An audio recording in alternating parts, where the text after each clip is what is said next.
तो दोस्तों, अपने राजस्थान में प्राइवेट स्कूल में निःशुल्क पढ़ाई के लिए आरटी एडमिशन सेशन 2026-27 के लिए आवेदन प्रक्रिया शुरू हो चुकी है। तो इसके लिए एक अभिभावक या फिर बालक बालिका को किन किन दस्तावेजों की आवश्यकता पड़ने वाली, आप ये दस्तावेज कहां से कैसे किस प्रकार बना सकते हैं, और इसके लिए बालक बालिका की क्या उम्र होनी चाहिए, उम्र का क्या क्राइटेरिया, ये मैं आपको बताऊंगा इस वीडियो में। आज अपन केवल 2 टॉपिक पे चर्चा करने वाले हैं, एक तो दस्तावेज के बारे में और एक उम्र के बारे में।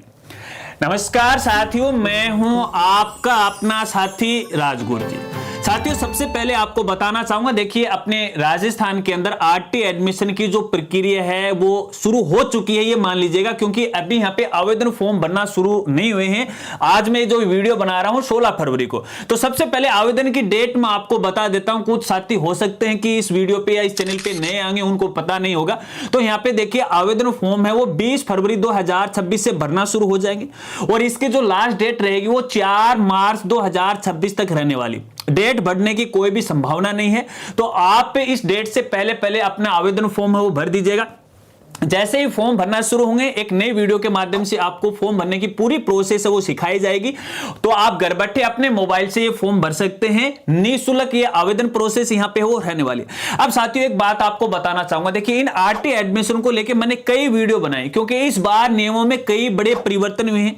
तो सभी इंपोर्टेंट वीडियो का लिंक आपको वीडियो के डिस्क्रिप्शन में मिल जाएगा। और कल ही मेरे द्वारा यहाँ पे तकरीबन 30 मिनट की एक वीडियो बनाई गई है, जिसके अंदर पूरी जानकारी आपको वो दी गई। अब जैसे वो वीडियो अपलोड हुई, साथियों ने देखी, तो मेरे पास भर भर के कमेंट आने लगे इंस्टाग्राम पे। बोला राजगुरु जी मका, हाँ बोला इतनी लंबी वीडियो, पहला पार्ट देखते हैं तो अगली बात भूल जाते हैं, अगली सुनते हैं तो पिछली भूल जाते हैं। तो इसलिए हमें छोटी छोटी वीडियो बना के हर एक नियम के बारे में जानकारी वो दीजिएगा। तो स्पेशल आपकी रिक्वेस्ट पे वीडियो बना रहा हूं, इसलिए एक लाइक तो वो बनता है। चलिए सबसे पहले तो अपन उम्र की बात करेंगे। साथियों देखिए, एक बात और मैं आपको बताना चाहूंगा, इस बार एडमिशन प्रोसेस में थोड़ा परिवर्तन किया गया। इस बार एक साथ 4 कक्षाओं में एडमिशन होने वाले हैं। जो पूर्व प्राथमिक कक्षाएं, जिसे आजकल अपन PPP3, 4, 5 बोलते हैं, उसमें भी होगा। इसके साथ साथ फर्स्ट क्लास में भी होगा। यदि यहाँ पे देखिए कोई बालक बालिका की उम्र फर्स्ट क्लास के लायक नहीं है, तो पूर्व प्राथमिक कक्षाओं में भी एडमिशन है वो ले सकता है। ठीक है, अब यहाँ पे देखिए प्रत्येक कक्षा के लिए बालक बालिका की एक उम्र रखी गई है, वो उम्र होना जरूरी है। बस सबसे बड़ी पात्रता यही है। बाकी आप किसी भी कैटेगरी से हो, किसी भी जाति समुदाय से, इससे कोई फर्क नहीं पड़ता, कोई यहाँ पे है दिक्कत नहीं आने वाली है। तो सबसे पहले तो यहां पे देखिए जो PPP3 क्लास है, उसके लिए जो उम्र रखी गई है वो 3 से लेके 4 साल वो रखी गई है। यानी बालक बालिका ना 3 साल से छोटा होना चाहिए, ना 4 साल से बड़ा होना चाहिए। एक दिन की भी छूट वो नहीं दी जाएगी। अब यहां पे एक बात और क्लियर कर देता हूं, कई अभिभावक साथी अपना खुद का दिमाग लगा लेते हैं, कई स्कूल साथी भी लगा लेते हैं, और कई मित्र वाले भी दिमाग लगा देते हैं। अगर अभिभावक नहीं लगाता, ओहो यार इसमें तो 1 महीने की उम्र है वो बड़ी हो गई या फिर छोटी है, चलिए 1 महीने की उम्र है इसमें बढ़ा देता हूं, चेंज कर देता हूं।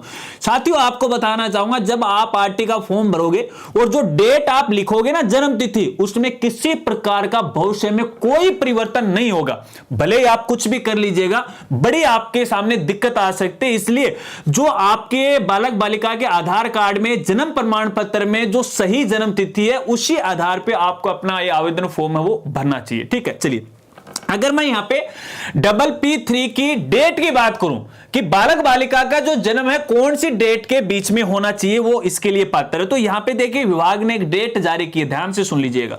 यहां पे देखिए 1 अप्रैल 2022 से 31 मार्च 2023 के बीच में बालक बालिका की जन्म तिथि होनी चाहिए। किसके लिए? PPP3 के लिए। अब PPP4 के लिए उम्र रहेगी 4 से लेके 5 साल। डेट रहेगी 1 अप्रैल 2021 से लेके 31 मार्च 2022 के बीच में। अगर PPP5 की बात करें तो उम्र रहेगी 5 से लेके 6 साल के बीच में, और यहां पे डेट रहेगी 1 अप्रैल 2020 से लेके 31 मार्च 2021 के बीच में। इसके साथ साथ यदि फर्स्ट क्लास की बात करें तो एज रहेगी 6 से लेके 7 साल के बीच में, और डेट रहेगी 1 अप्रैल 2019 से लेके 31 मार्च 2020 तक, ये तो है डेट का क्राइटेरिया। और यहां पे देखिए आयु की जो गणना है वो 31 मार्च 2026 को आधार मानते हुए की जाएगी। यानी 31 मार्च 2026 को बालक बालिका की उम्र है, ये जो अभी मैंने आपको डेट बताई है या उम्र बताई है, इससे ना तो एक दिन छोटा होना चाहिए ना एक दिन है वो बड़ा होना चाहिए। ठीक है, चलिए अब बात करते हैं यहां पे दस्तावेज की। साथियों एक बात मैं आपको पहले ही क्लियर कर देना चाहता हूं, देखिए जब आप ऑनलाइन आवेदन फॉर्म भरोगे तो उस समय कुछ सहायक दस्तावेज है आप लगा सकते हो एक बार आवेदन के लिए। लेकिन जब मान लेते हैं कि आपके बालक बालिका का एडमिशन फाइनल हो जाता है किसी स्कूल में, तो उस दिन आपको यहां पे है डॉक्यूमेंट स्कूल में जाके व्यक्तिगत जमा करवाने पड़ेंगे। तब तक आप अपने डॉक्यूमेंट है वो कंप्लीट कर लीजिएगा, अगर फिलहाल यहां पे सभी डॉक्यूमेंट कंप्लीट नहीं हुए। एक बात और मैं क्लियर करना चाहूंगा, यहां पे देखिए सभी जो डॉक्यूमेंट है वो बालक या बालिका के नाम से होना चाहिए, अभिभावक के नाम से नहीं होना चाहिए। अब आवेदन के समय आप अभिभावक के नाम से आवेदन जो डॉक्यूमेंट लगाओगे एक बार के लिए चल जाएगा, लेकिन बाद में नहीं चलेगा। इसलिए यहां पे मैं सभी अभिभावकों को कहना चाहूंगा, यदि आपने अभी बालक बालिका के नाम से कोई भी दस्तावेज नहीं बनाया है तो उसकी प्रोसेस है आप शुरू कर दीजिएगा जब तक, क्योंकि एडमिशन ये प्रोसेस एक लंबी प्रक्रिया चलने वाली है, 21 अप्रैल तक ये प्रोसेस चलने वाली है। उससे पहले पहले आराम से बन जाएंगे, कोई दिक्कत नहीं है। ठीक है ना, मार्च पूरा पड़ा है, अप्रैल पूरा पड़ा है, फरवरी तकरीबन 10 दिन आपके पास पड़े हैं, आराम से बन जाएंगे।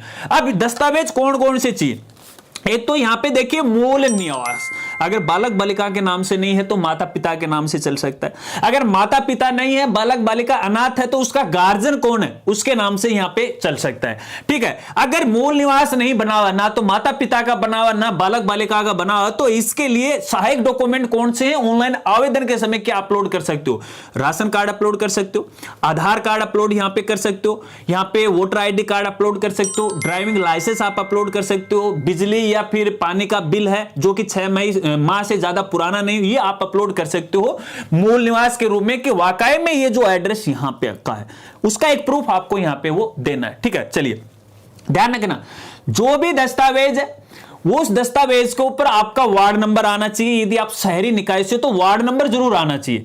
बाकी पंचायत समिति में वार्ड की कोई वैसे आवश्यकता नहीं है, लेकिन फिर भी अगर वार्ड आ रहा है तो कोई दिक्कत यहां पे नहीं रहने वाली। उसके बाद यहां पे जन्म प्रमाण पत्र आवश्यक है, ये ध्यान रखना साथियों। यहां पे बालक बालिका के जितने भी डॉक्यूमेंट होंगे सभी डॉक्यूमेंट में बालक बालिका का नाम, उसके माता पिता का नाम, उसकी जन्म तिथि, उसकी कैटेगरी एक समान होनी चाहिए। क्योंकि मेरे देखने में ऐसा आया है कि राशन कार्ड में बालक का कोई और नाम है, घर कोई चिंकू पिंकू लालू पुल्लू डिल्लू बोल रहे हैं, जबकि नाम तो कोई और ही अलग है। अब दस्तावेज में वही नाम घुसा देते, जन्म प्रमाण पत्र बनाने गए तो वहां पे उसका सही नाम लिखवा दिया और राशन कार्ड में चिल्लू पिल्लू है वो लिखा दिया। तो इस बात का आपको खास तौर पे ध्यान रखना, जितने भी दस्तावेज हैं एक जैसे उसका नाम होना चाहिए, एक जैसी स्पेलिंग होनी चाहिए, अन्यथा बाद में पछताना पड़ेगा। क्योंकि विभाग के द्वारा जब एडमिशन हो जाएगा तो कुछ पैसा है विभाग के खाते में भी आने वाला है, तो अगर वो मिसमैच रहेगा तो ना जन आधार वेरीफाई होगा ना आधार वेरीफाई होगा। तो पहले सारा काम कर लीजिएगा। अगर यहां पे बालक बालिका की उम्र 5 साल से ऊपर हो चुकी है तो आधार का जो बायोमेट्रिक वेरिफिकेशन है वो जरूर करवाएगा, क्योंकि छोटे जो बालक बालिका हैं उनका आधार कार्ड तो बन जाता है लेकिन उसकी जो आंखों की पुतली है, बायोमेट्रिक है, ये उस समय है नहीं ली जाती है, क्योंकि उस समय रेखाएं नहीं बनती हैं बालक बालिका की। तो 5 साल की उम्र पूरी हो चुकी है तो अब उनका आपको यहां पे है बायोमेट्रिक और आंखों की पुतली वगैरह वगैरह, यानी अपने आधार कार्ड को अपडेट है वो करवाना है। चलिए, अगर गलती है तो पहले अपडेट करवा लीजिएगा। इसके बाद यहां पे देखिए, अगर जन्म प्रमाण पत्र बालक बालिका के नाम से नहीं है तो उसके स्थान पर ऑनलाइन आवेदन के समय किन दस्तावेज आप का उपयोग कर सकते हो। एक तो आधार कार्ड जो कि बालक बालिका के नाम से होना चाहिए। अगर आधार कार्ड नहीं बनाया तो वो स्लिप होगी, एक बार के लिए चल जाएगी, ठीक है ना, लेकिन 7-8 दिन में बन जाता है, ट्राई कर लीजिएगा। उसके बाद यहां पे आंगनवाड़ी की कोई दस्तावेज है ना, या फिर जो अस्पताल है उसका कोई दस्तावेज, अगर हॉस्पिटल में जन्म हुआ है उसका प्रूफ होना चाहिए, या फिर कोई भी और अन्य जन्म का प्रूफ है वो दे सकते हैं आप। चलिए, अन्य का इसका मतलब ये नहीं कि गांव के फलाने व्यक्ति से लिखा के दे दिया, नहीं नहीं, यहां पे ऑफिशियल होना चाहिए, जैसे ग्राम सहायक वगैरह वगैरह है ना, इनके जो अथोराइज पर्सन होते हैं, सरकार के कर्मचारी होते हैं। इसके बाद जाति प्रमाण पत्र है, तो जाति प्रमाण पत्र देखिए माता पिता या फिर बालक बालिका के नाम से होना चाहिए। अगर नहीं है तो एक बार माता पिता के नाम से वो चल जाएगा, अगर नहीं है माता पिता के नाम से तो बना लीजिएगा, पुराना है तो भी चल जाएगा, कोई दिक्कत नहीं है कि आज ही आपको लेटेस्ट बनाना। अगर 2-4 साल पहले का माता पिता का बना हुआ ना तो वो चल जाएगा, कोई दिक्कत नहीं। इससे केवल जाति का प्रमाण है वही होता, बाकी आवश्यक नहीं है। चलिए, इसके बाद यहां पे एक आय प्रमाण पत्र। अब ये जो आय प्रमाण पत्र है वो किन किन के लिए आपको बताना चाहूंगा। ये जो आय प्रमाण पत्र है जो यहां पे आर्थिक वर्ग से पिछड़े श्रेणी के अंदर आते हैं, जैसे ओबीसी वर्ग में आ गए या फिर जनरल कैटेगरी में आ गए, इस तरह से ना, ये जो कैटेगरीज होती है उनके लिए आय प्रमाण पत्र की आवश्यकता होती है, जिसकी वार्षिक आय है 2.5 लाख से कम होनी चाहिए। अगर इससे ज्यादा है तो फिर आप इस योजना के लिए पात्र नहीं होंगे। अब यहां पे देखिए जो SC ST वाले कैंडिडेट है ना, वैसे उनको यहां पे देखिए आय प्रमाण पत्र की आवश्यकता होती नहीं है, ठीक है। लेकिन कई बार मेरे देखने में आया है कि जब भी जांच दल स्कूल में आता है तो उसमें बोल रहे हैं कि लो आय प्रमाण पत्र दो इनका। तो भैया देखिएगा, रूल के मुताबिक तो आवश्यक नहीं है, लेकिन फिर भी मैं आपको यहां पे कहना चाहूंगा कि आप भी एक अपना आय प्रमाण पत्र बना लीजिएगा। आय प्रमाण पत्र है वो 6 माह से ज्यादा पुराना नहीं होना चाहिए, क्योंकि यहां पे जरूरी नहीं है कि SC ST वाले जो कैंडिडेट हैं उनकी पारिवारिक आय ज्यादा नहीं हो, क्योंकि हो सकता है कि कोई सरकारी कर्मचारी हो। एक बात और आपको बता देता हूं, याद आ गई मेरे, कोई भी अभिभावक यदि सरकारी कर्मचारी है तो आप अपने बालक बालिका का एडमिशन RT के तहत नहीं करवा सकते हैं, ठीक है। ये गरीबों के लिए है, तो गरीब इसके लिए आवेदन कर सकते हैं। ये जो आय प्रमाण पत्र होगा वो 4 पेज वाला होगा, सिंगल पेज वाला नहीं चलेगा, 4 पेज वाला आपको यहां पे बनाना पड़ेगा। और ये जो फॉर्मेट है, नियम दस्तावेज है, आपको हमारी साइट पे मिल जाएंगे। हमारी साइट का नाम है rajgurji.com। यहां पे प्राइवेट स्कूल का एक मेनू मिलेगा, RT का एक सेक्शन आपको मिल जाएगा, वहां से भी डाउनलोड कर सकते हो, या एक फॉर्मेट का भी मेनू हमारी साइट पे आपको मिलेगा, वहां से भी आप ये इनकम सर्टिफिकेट है या फिर आय प्रमाण पत्र है, आप यहां पे है डाउनलोड कर सकते हो जो आपको आवश्यक है। बस यही दस्तावेजों की आपको यहां पे आवश्यकता पड़ने वाली। ध्यान रखना, एक बात आपको बता देता हूं, देखिए अभी यहां पे प्री सिमन लगा। प्री सिमन का मतलब है कि हो सकता है कि आपका वार्ड चेंज हुआ, हो सकता है कि आपकी ग्राम पंचायत या फिर आपका जो निकाय है या फिर आपकी तहसील है या फिर आपका जिला चेंज हुआ।